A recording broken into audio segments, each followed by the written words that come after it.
ingeniera. El día de hoy le voy a presentar en un video explicativo sobre los diferentes temas que hemos tratado a lo largo del parcial. Mi nombre es Shirley Arroba, de la carrera de Mercadotecnia del Paralelo A. Imaginemos un emprendedor con ideas brillantes que quiere empezar su sueño, que se haga realidad, el de tener su propia empresa. Pero realmente, ¿qué es una empresa? Una empresa es un grupo social, una organización o una sociedad integrada para producir o comercializar o transformar productos, bienes y servicios para el consumo del cliente. Esta empresa es una actividad económica que tiene que contar con recursos tales como humanos, materiales, tecnológicos y financieros.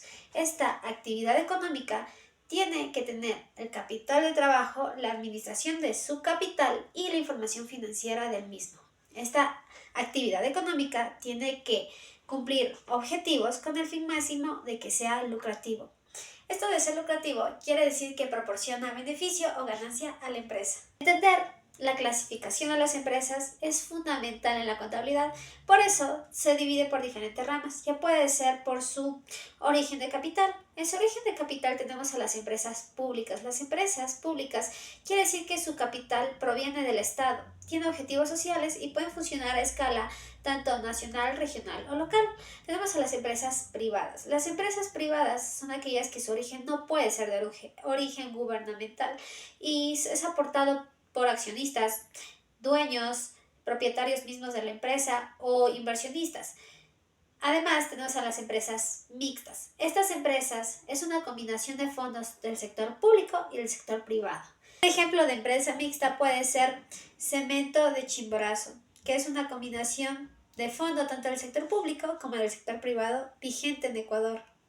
Tenemos por su integración de capital. Aquí tenemos a las empresas unipersonales, que puede ser la florería de la esquina, una tienda pequeña, que su capital es aportado por una sola persona, y puede ser su actividad económica menos costosa al momento de iniciar sus operaciones, ya que evita la estructura empresarial. Y las pluripersonales, que su capital viene a ser aportado por dos o más personas. Y aquí puede ser la diferencia en que estas empresas pueden ser un poquito más grandes. Tenemos también por su unidad legal. Aquí tenemos a las personas naturales que están obligadas y no obligadas a llevar contabilidad. También a las personas jurídicas como el Banco Central del Ecuador, que es una empresa constituida en sociedad con fines de lucro. También tenemos organizaciones constituidas en sociedad sin fines de lucro, instituciones públicas, empresas públicas y organizaciones de la economía popular y solidaria. Tenemos por su tamaño. Por su tamaño tenemos que se clasifican según sus ventas y según sus personas.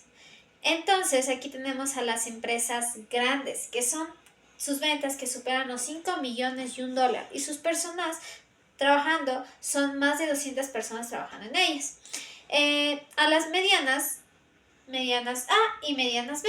Las medianas A son aquellas ventas que están de 1 millón con $1 a 2 millones de dólares.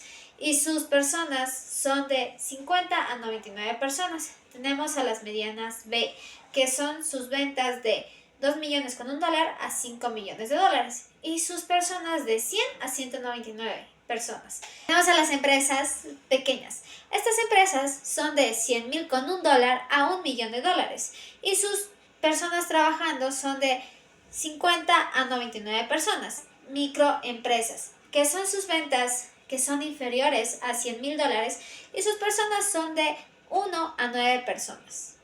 Aquí un ejemplo de las empresas grandes sería la corporación Favorito. En su rama de actividad tenemos a la agricultura, minas y canteras, a la suministro de energía o distribución de agua, etc.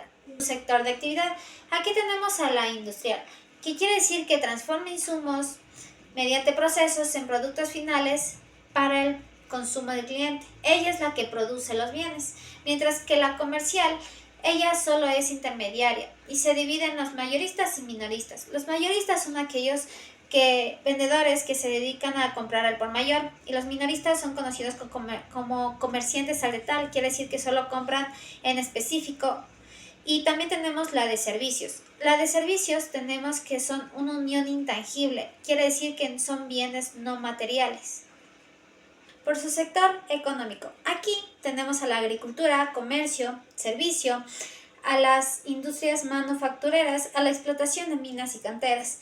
Por su forma institucional, aquí tenemos a la sociedad con fines y sin fines de lucro, instituciones públicas, empresas públicas, una persona natural que está obligada y que no está obligada a llevar contabilidad, y a la economía popular y solidaria.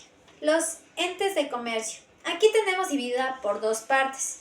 Las personas naturales, o también llamado ente económico individual, que son las personas que tienen derechos y obligaciones, tienen bienes personales, tienen que cumplir con el Código de Comercio, tienen un vínculo con la compra, venta, producción o servicios, tienen un negocio individual para su propio beneficio personal. Además, es un empresario individual que tiene nombre propio y que tiene una actividad comercial, industrial o profesional. Al ente económico jurídico o persona jurídica, que tiene personería jurídica, es un representante legal que también está formalizada por una o más personas naturales o jurídicas. No son sociedades comerciales.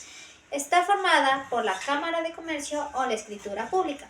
También son una persona ficticia que igual contrae obligaciones, ejerce derechos y puede ser una persona judicial o extrajudicial. Judicial, que tiene relación en el ámbito judicial, y extrajudicial es lo contrario. La contabilidad. La contabilidad es una ciencia, arte y técnica para interpretación de transacciones para apoyo administrativo. La contabilidad brinda información cuantitativa. ¿A quiénes nomás? A la industria, comercio, administración. La contabilidad se considera una actividad contable para recoger y registrar información financiera, para el control de la información y predicción de flujos de efectivo, con ética y enfoque en el público interesado, como puede ser los inversionistas, accionistas, propietarios, administradores, clientes y gobierno. La contabilidad es una actividad sistemática, es decir, un proceso ¿de qué?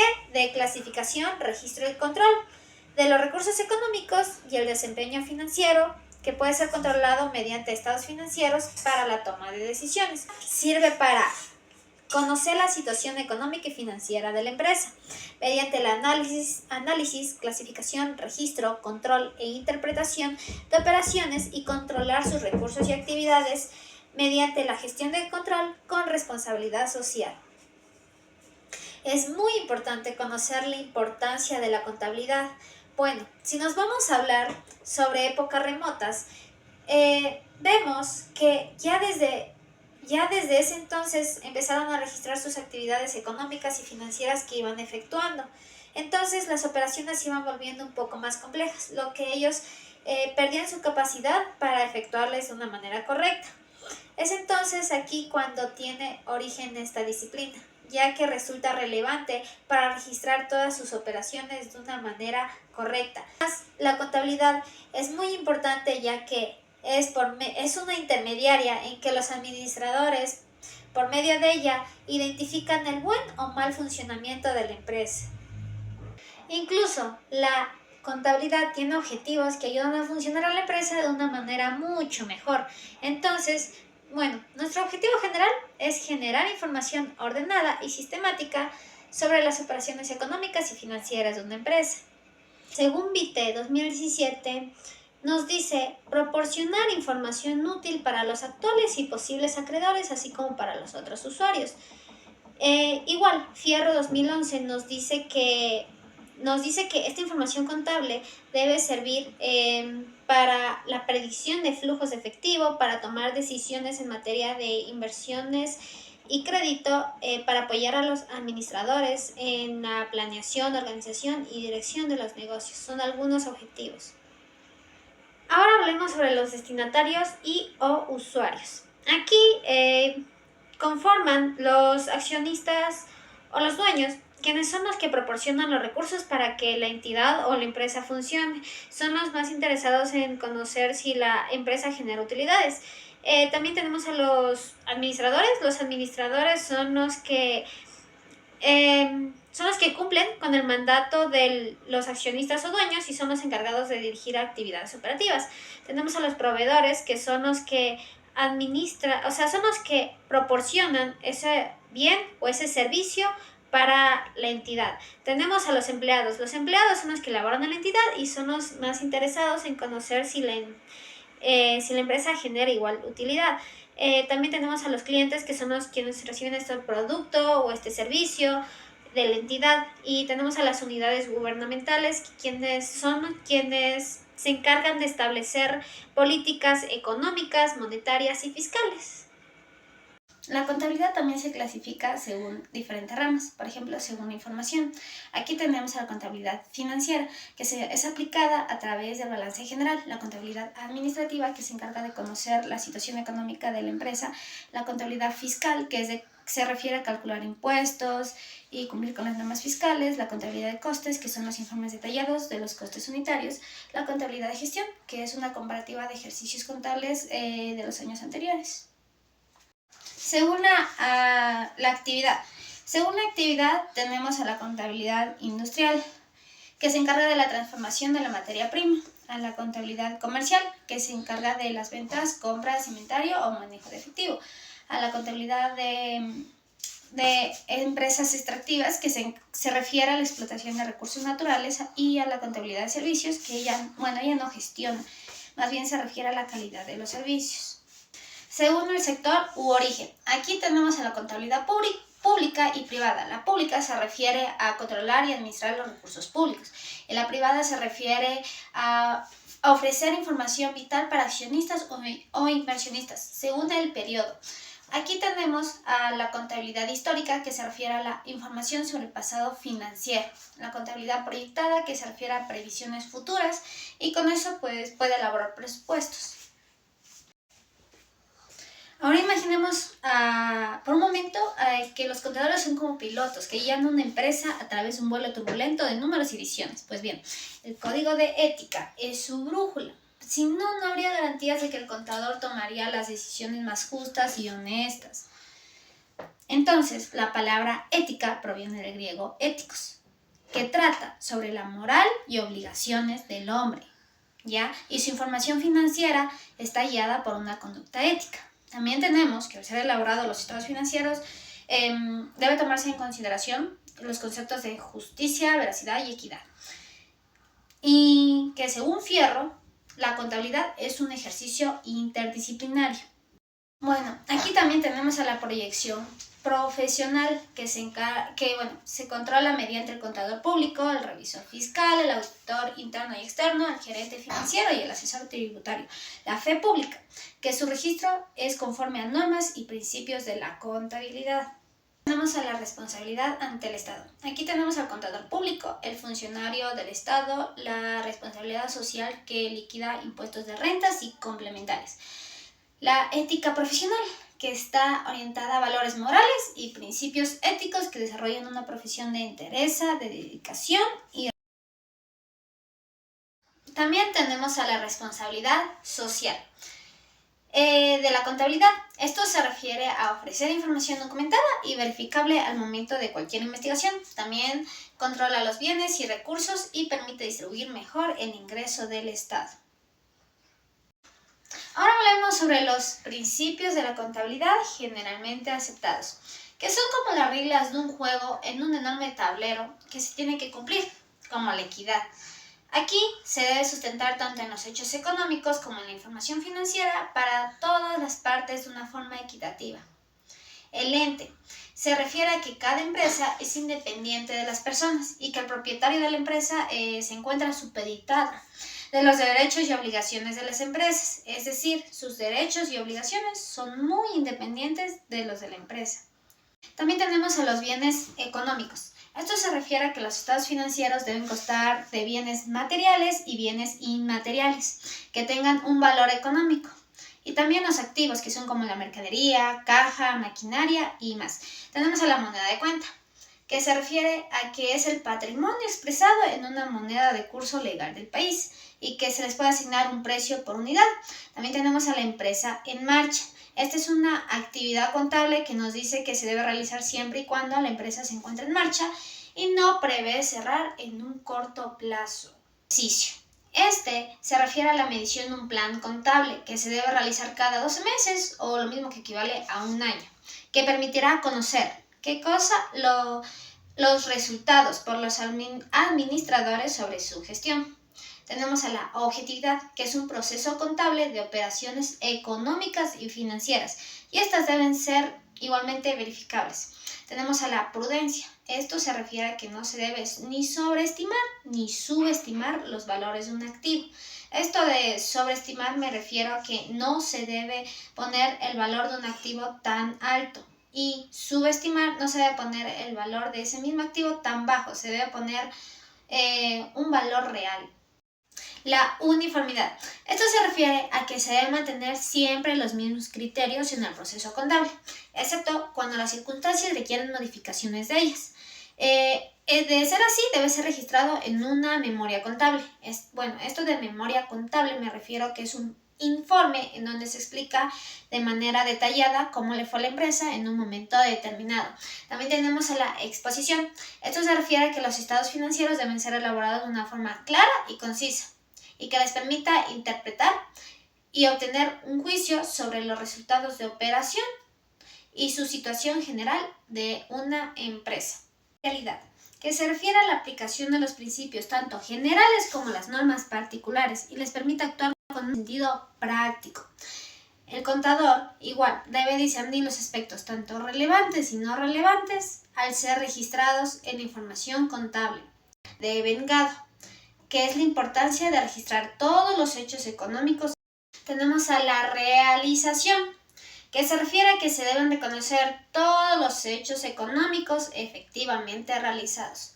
Y a la partida doble, que se refiere a que toda transacción debe tener por lo mínimo dos cuentas, en la que la primera se registra todo el aumento o la disminución de un elemento patrimonial, y en la segunda se debe registrar lo contrario al primero pero en otra cuenta, o más bien dicho que se lo conoce como la cuenta del debe y el haber, en la que debe ser registrado de una forma ordenada, en la izquierda el debe y en la derecha el haber. También le llamamos al lado izquierdo cargar o debitar y al lado derecho abonar o acreditar. Debemos entender siempre que cuando nosotros realizamos un hecho contable y hacemos referencia a estos lados, siempre para que se cumpla esta ley de la partida doble, la suma del lado izquierdo debe ser igual a la suma del lado derecho. Entonces, si cumple ese requisito, estamos haciendo cumplir con la ley de la partida doble. Ahora imaginemos que estamos en una máquina de tiempo financiero que puede capturar cada evento que afecta al estado de una empresa, no sé, el ingreso por una venta, los pagos, etc. Entonces, a estas cuentas las llamamos hechos económicos, y para ordenar y dar sentido a estos hechos económicos, aplicamos el método contable, que proporciona una aplicación sistemática y refleja la realidad de las finanzas y la renta variable. Igual, hablando del hecho contable, como ya se dijo, son las actividades de una empresa para registrar, clasificar y agregar cambios en nuestras acciones comerciales. ¿Qué es esto de transacción comercial? Esta transacción comercial es un negocio, un contrato de compra y venta entre dos o más personas, ya sean naturales o jurídicas. Los elementos que intervienen en una transacción comercial son el comprador, vendedor, la mercancía y el valor o monetario. Bueno, como ya hablaba sobre la partida doble, aquí es donde nace la cuenta T, es decir, la cuenta contable. Aquí, como ya dije, en la parte del debe se registra todos los movimientos por el lado izquierdo, y en la parte del haber se registra todos los movimientos por el lado derecho. Esta cuenta contable es un instrumento para clasificar elementos de la transacción financiera que se deben controlar ordenadamente las variaciones de las operaciones. La cuenta contable es un nombre o un nombre de destino que debe ser de ley, claro y preciso. La cuenta contable también utiliza la contabilidad para registrar, clasificar y agregar con precisión cambios en nuestras acciones comerciales según la naturaleza. Y esta ha sido mi presentación. Muchas gracias por su atención.